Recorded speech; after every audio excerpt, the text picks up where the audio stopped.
Welcome to True Potential TV. I'm Andrea Corella, your relationship consultant and licensed professional counselor. And if you too would like to join thousands of couples around the globe who are creating a hot, healthy, happy, and harmonious relationship, head on over to createrelationshipyoulove.com to sign up for email updates and VIP access to special tips and resources. In today's video, I'm going to be covering what is the self-work you need to do so that your partner doesn't drive you nuts.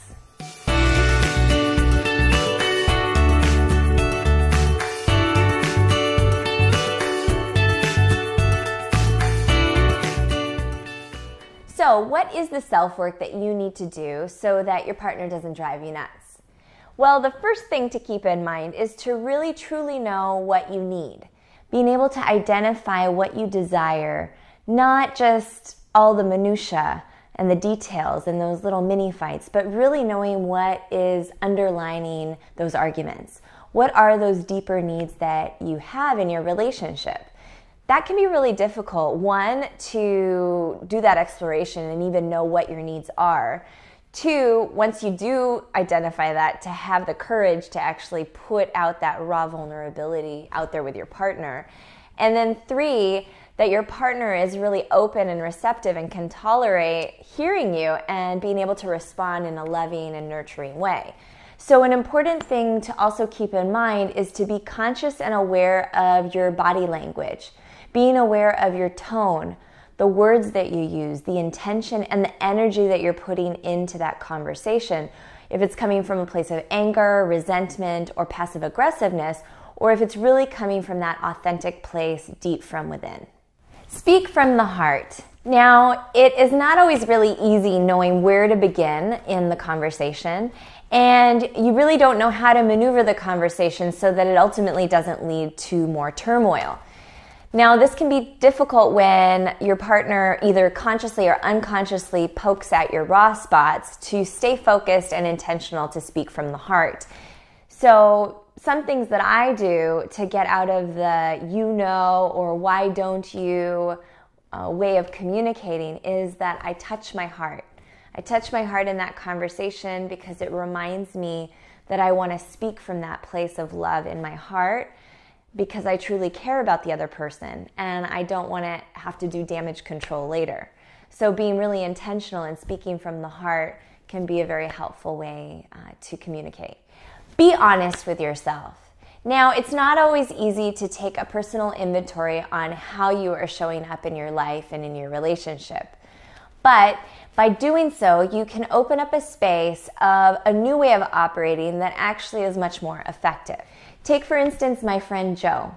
He was very rigid in his thinking, very difficult for him to take in other people's point of view. And he was finding that he was experiencing a lot of tension in his relationship because he was never giving space for his partner's input or opinion because it was just his way or the highway. And so what he realized is that this wasn't working in his relationship or in other areas of his life, and he needed to reevaluate his approach. So he started setting the intention of being more flexible and being more open and receptive. And as soon as he did that, things started to open up for him and for his partner. They were able to start working as a team, as a partnership, where he didn't feel that all the responsibility was on his shoulders, but that they could both have equal say and have equal input. And they ultimately were able to create something even better than what he had originally had in mind. Treat others as you would like to be treated, but also respect yourself. Now, this one isn't always easy, especially when the person that you are interacting with is not really interested in personal growth or in taking responsibility for their words or actions. Take, for instance, my relationship with my sister. Sometimes she can give her unsolicited advice in 2 cents, which can be really frustrating for me. Sometimes she can be reactive, which is stressful for me. And sometimes she can lay on the guilt, which it can be exhausting. Now, in the past, I used to try to minimize those encounters and minimize those experiences as much as possible, but it really wasn't working. However, when I decided to start grieving the loss of the relationship that I desired with my sister, and I started embracing the relationship for what it was, and embracing her personality tendencies, especially the ones I didn't like so much, it allowed me to start valuing and appreciating the positive aspects and attributes of my sister and focus on those.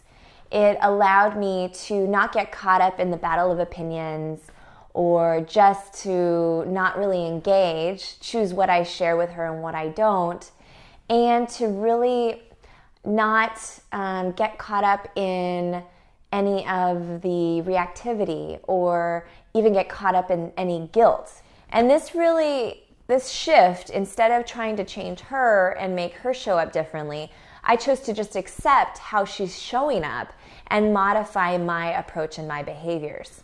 And it really worked. Keep your side of the street clean. Now, if your intention for doing this is to show up as the best version of yourself and to grow, then you're definitely doing this for the right reasons. However, if you are choosing to keep your side of the street clean as proof and justification that you are doing everything your partner's not, or that your partner is below par and not pulling their own weight, or to give yourself a gold star, then you are probably going to want to reevaluate your intention for doing this, because really it's not getting you to where you want to go. Something else to keep in mind is to not take on your partner's side of the street. What I mean is not feeling as though you have a holier than thou mentality, that you need to show them the way, that they are doing this and that wrong and need to improve and grow. That really doesn't work. And likewise, it doesn't help you or serve you or the relationship to take on the responsibility of somebody else's personal growth. So being able to not get caught up in the codependent web and really being able to just focus on yourself and allowing them to do their own work as well. Celebrate and acknowledge the loving gestures of your partner.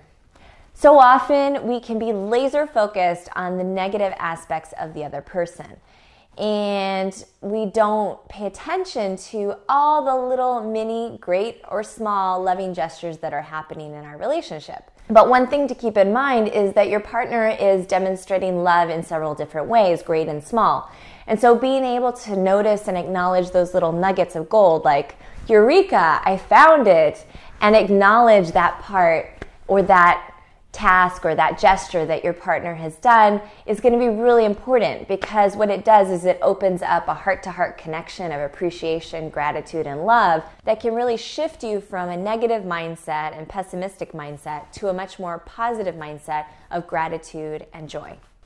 Now I'd love to hear from you. What is the self-work you need to do so your partner doesn't drive you nuts? And what have been the greatest takeaways that you got from today's video? And how did you apply them in your own relationship?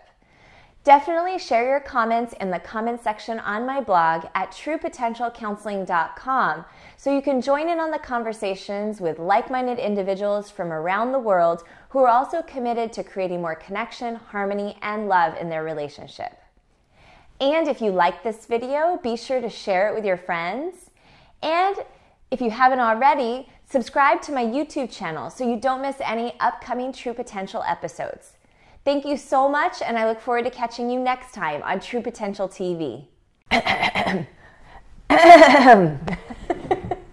Celebrate and acknowledge the... Okay, one more time. Two times. One time. Okay. Create a Relationship You Love is coming up. Want to join hundreds of couples who are creating a happy, hot, healthy, and harmonious relationship? Sign up now for my free 3-part video series at www.createarelationshipyoulove.com.